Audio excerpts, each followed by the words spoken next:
I guess I'm a little late to this one since I think most people have covered this over half a year ago, but I was sent these for review, so let's take a look at them. Hey everyone, it's Jamie from Side Salad Audio, and today we're taking a look at the ZhuLinniao QuingLuan Z4. I usually try to make sure I pronounce names correctly, but with this one, I'm pretty sure I'm not doing this one right. This is a single dynamic driver IEM that I hadn't actually looked at very much or heard very much about. As stated in the intro, these IEMs were sent over for review, but as always, this is my honest opinion on these earphones, and my thoughts are just my own based on my experience using them. I find the budget space in IEMs very interesting, specifically under the $50 price range, because everyone right now is on the race to the bottom, but unfortunately it can sometimes feel like you're compromising somewhere to get prices cheap while still having a good product. Many of these brands have sound quality down pretty well now in the budget space, but when it comes to things like build materials, accessories, and presentation, sometimes you can still do better than others.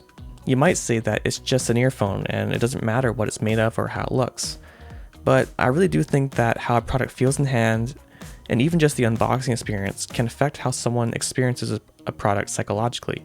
We tend to be more inclined to feel that a more expensive product is just better quality automatically. So when you're dealing with a set in the budget range, and you know that you're paying less for something, you can still sometimes appreciate a product a little bit better if you feel that you're getting another form of quality, such as build quality, or just good presentation and accessories that might even help you to perceive it as sounding better, since humans are just kind of weird like that.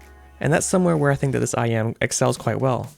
The shell is all metal, but it has a matte finish so it doesn't become a fingerprint magnet.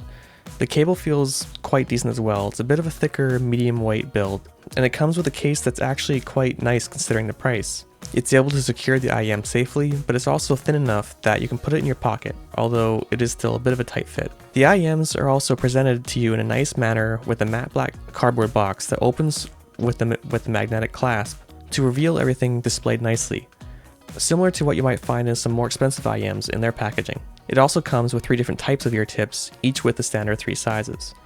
And I really like this as ear tips are a very important part to get a good fit and seal. And different types of tips are better for different people, so having a variety is quite nice to have included. They also do come with a set of alternative nozzles, but those nozzles are essentially just blanks with no tuning filters inside, so using them just makes the response a bit more peaky and not quite as enjoyable, so I wouldn't really count on them. The nozzles that come pre-installed are better and are tuned with filters to give the desired sound. So I spent all this time talking about the build and accessories, so it doesn't mean that they don't sound good. Actually, they are relatively decent. They're tuned with a bit more of an upper mids focus, so we actually have some different tuning for those of you who want more variety in the budget space. Despite being a bit more upper mids and treble focused, I didn't find them to sound harsh or fatiguing to listen to.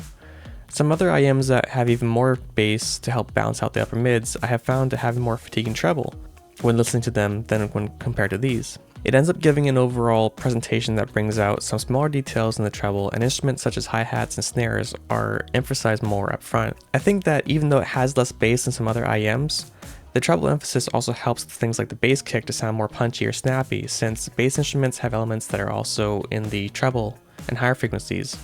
And if you're able to emphasize those sometimes, it can affect how you perceive a certain instrument or sound. So even though it's a bit more bass light, on some songs where you have a lot of kick drums, I actually like how they sound, as it can sometimes sound better to my ear in some cases. The only complaint I can say is that it does sound a touch metallic or grainy.